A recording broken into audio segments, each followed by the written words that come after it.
ഞാൻ അനുമോളുടെ സിസ്റ്ററിന്റെയും അമ്മയുടെയും ഒരു ഇന്റർവ്യൂ കണ്ടു. ആ ഇന്റർവ്യൂല് അവര് പറയണേ സഹോദരനെ പോലെ സഹോദരനെ പോലെ കാണുന്നത്. ആക്ച്വലി അങ്ങനെ ആയിരുന്നു. ഇതെല്ലാം കഴിഞ്ഞിട്ട് ഞാൻ ഇന്നലെ അവരുടെ ഇന്റർവ്യൂ എടുത്തു. ഞാൻ ഒരു കാര്യം ചോദിക്കട്ടെ, ആ എല്ലാരും പറഞ്ഞു, ഞാൻ ചോദിച്ചു പ്രപ്പോസ് ചെയ്യുന്നത് നല്ലതല്ലേ അമ്മേ എന്ന് ഞാൻ അമ്മയുടെ അടുത്ത് പറഞ്ഞു. അവര് ഭയങ്കര സഹോദര സ്നേഹത്തിലാണെന്ന്.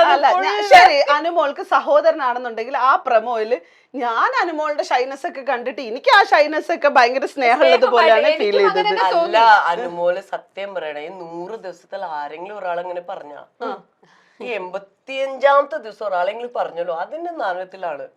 അല്ലാതെ അത് അനീഷ് ആയതുകൊണ്ട് അല്ലായിരുന്നു. ആരെങ്കിലും ചോദിച്ചല്ലോ, അപ്പൊ കോണ്ടന്റ് ആവട്ടെ ഇവിടുന്ന്. അല്ല, ഇത് ശരിക്കും ഒരു ഗെയിം ആയിട്ടാണോ നിങ്ങൾക്ക് തോന്നുന്നത്? നിങ്ങൾ എല്ലാരും ഇതിൽ ഗെയിം അല്ല. സീരിയസ്ലി സ്പീക്കിംഗ്, അനീഷിന്റെ ഭാഗത്ത് നോക്കി കഴിഞ്ഞാൽ അത് ഒറ്റയാണ് പോലെ ഇങ്ങനെ വൺ ഡിറക്ഷൻ വേണം. അപ്പോ ആ കഴിഞ്ഞ ദിവസങ്ങളൊക്കെ ആളുടെ ഒരു ബിഹേവിയർ പാറ്റേൺ കാണുമ്പോ, അനുമോളിനെ സപ്പോർട്ട് ചെയ്യുന്ന കാണുമ്പോ ഞാനും വിചാരിച്ചു ഇനിയിപ്പോ അനുമോൾക്ക് പുറത്തുള്ള സപ്പോർട്ട് അറിഞ്ഞിട്ടാവാം, പക്ഷെ ആൾക്ക് ആക്ച്വലി അനുമോളുടെ ഇങ്ങനത്തെ ബിഹേവിയർ ഇഷ്ടാ.